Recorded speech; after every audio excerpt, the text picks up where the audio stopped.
hey, you see, quite often found that the original parts of the songs had escaped and just a few lines would still be left of the old ballads. This song we're going to sing has elements of child ballad number 4, which is Lady Margaret and Sir John. And in that ballad, it's a play on the Bluebeard story. You guys ever heard of the Bluebeard stories where this rich man decides to keep marrying women because he likes them, but then, being a good Catholic, I think, he would have to kill them so he could marry another one. And then he keeps them in a room, you know, hanging up on hooks and stuff, you know, until one clever woman sees it. There's an old folk tale about it. Shakespeare talks about it in one of his plays about the story known of old. I mean, it's a really, really old story. And then, of course, in the child ballad number 4, the woman turns the tables on the man. And he takes her out. He's going to push her in the river to drown. But he notices that her clothes are too fine a set of clothes to let, you know, go in the water. So he tells her to just disrobe before he pushes her in the water. She says, but it's not seemly for a man such as you to see a maid such as you disrobe, so avert your eyes. And he turns his head and she kicks him in the river and he drowns. And in some of the earlier versions of the song we're going to do, it's actually from the point of view of a woman, which is how that relates. But we're going to do the version that I first learned. And it's from someplace real close to here.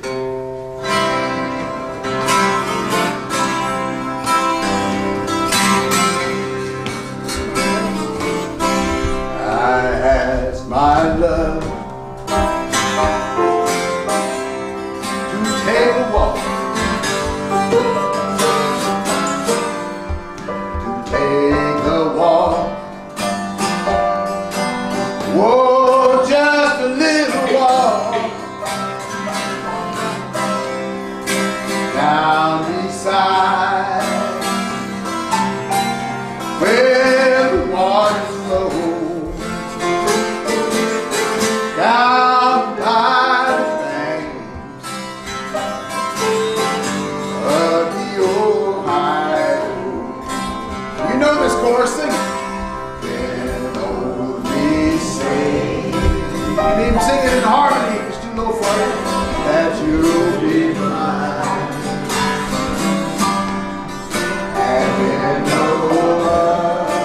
And in no other's arms entwined, down beside where the waters flow,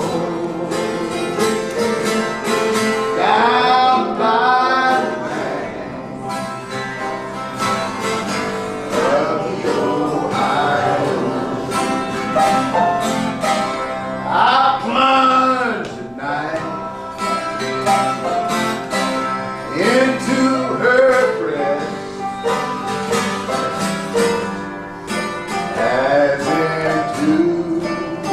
as into my arms she pressed.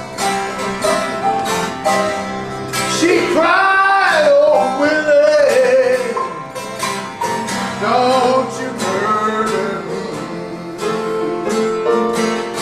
I'm not prepared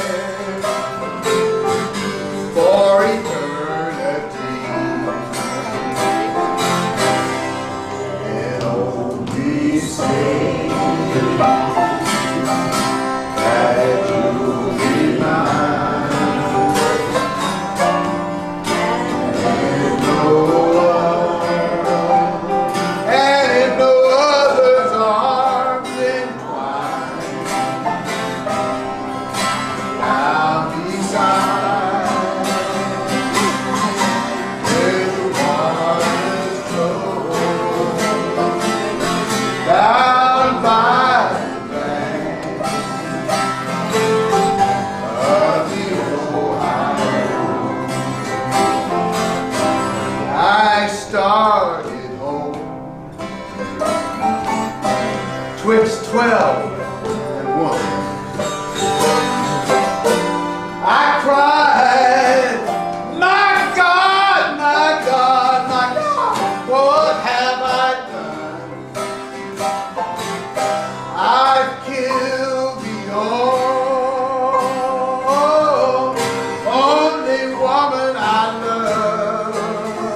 because she would not be my bride, and only say that you'll be mine,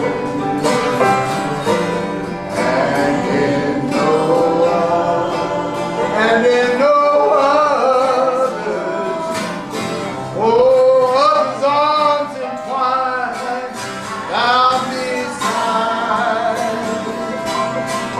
where the waters flow, down by the bank of the Ohio.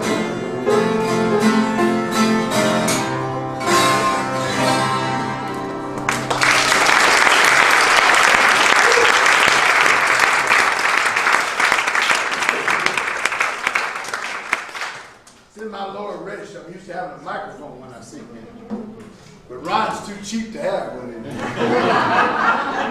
It's all that money I paid for you. Yeah, right. Yeah. All them tens and twenties of dollars.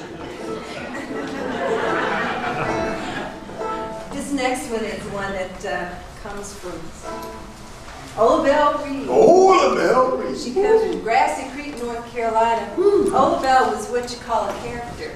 Isn't that right, Sparky? Yeah. Grace was no one.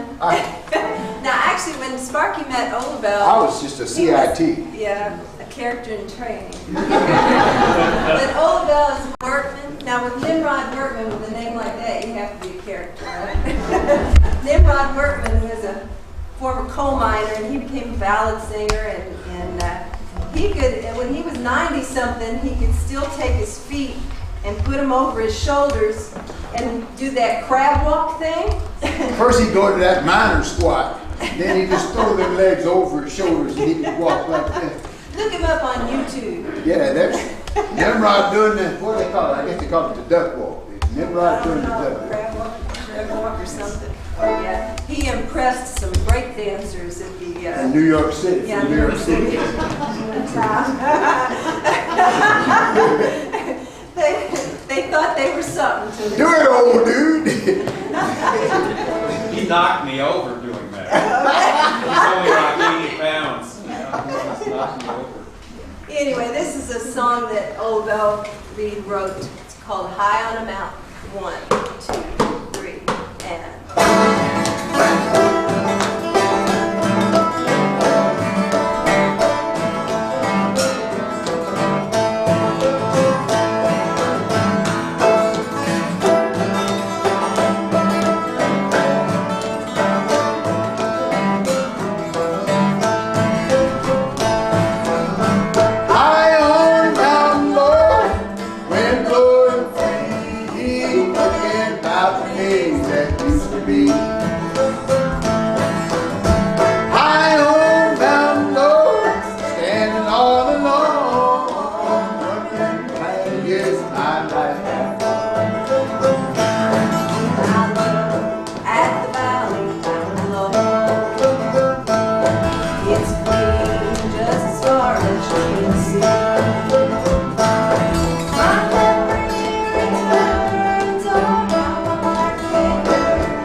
Well, I've been playing guitar since I was 11 years old.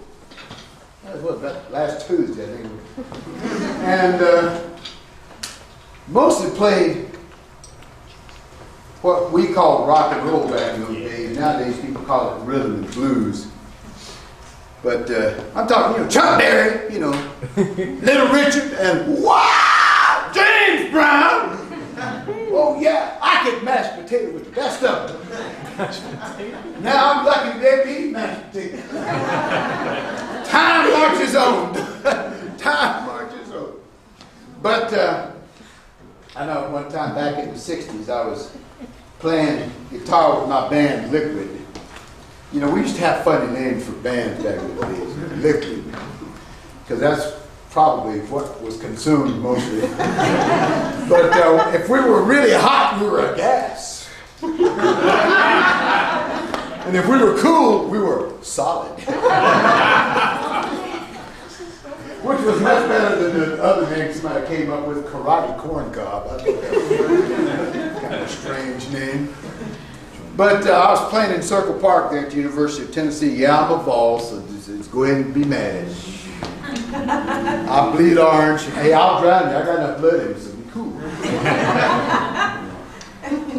But anyway, I was up there playing in Circle Park, and all of a sudden Guy Carawan came up to me. Now, those of you that don't know who Guy Carawan is, he was one of the foremost people during the Civil Rights Movement, folk singers who not only helped to preserve the wonderful labor song, We Shall Overcome.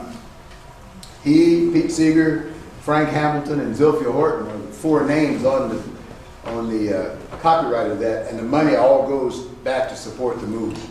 And that's a very popular song, so a lot of money comes in to help. It's because of people like Guy Carawan. But he looked at me up there playing that electric guitar, and he said, "Is that you, Sparky? Well, why don't you come down there and get an acoustic guitar? Come on, let's go do some singing at the mass meeting." And he was the one that encouraged me to play my acoustic guitar and sing those old slave songs and freedom songs. And later on, I got to learning stuff from people like Reverend Pearlie Brown and Babe Stovall, who taught me some blues licks, and people like Bernice Regan. I don't know if you know who she is. She was a woman that started a wonderful a cappella African American women's group called Sweet Honey in the Rock. But before that, she was one of the original SNCC freedom singers. And people like Mike Seeger and Doc Boggs and all of those folks, John Jacob Niles. I started meeting all these wonderful people. Loyal Jones, but he was a baby then. Yeah, back in those days when we were both young, Loyal, back in the days. And but we would sing the old slave songs on the picket lines, and finally Ron said to me, she said, it's ironic that 100 years after the Civil War was over that you were singing slave songs and all the lyrics were still relevant. When you think about that. You have a question, or you just... I do have a question. I was wondering if, like you said, the text of those songs is still relevant even today.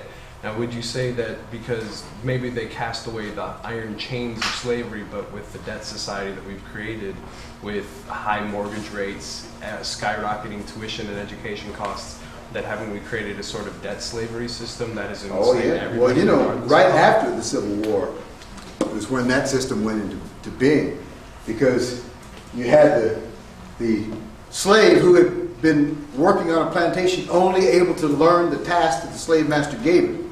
Not that he was stupid, but that's all he was ever allowed to do.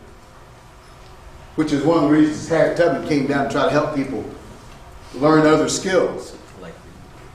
And so all you can do is pick cotton. And the only person that has a place that you can pick cotton is the guy that you used to be a slave to. Well, now I can't feed you no more now, because Yankees, they took everything.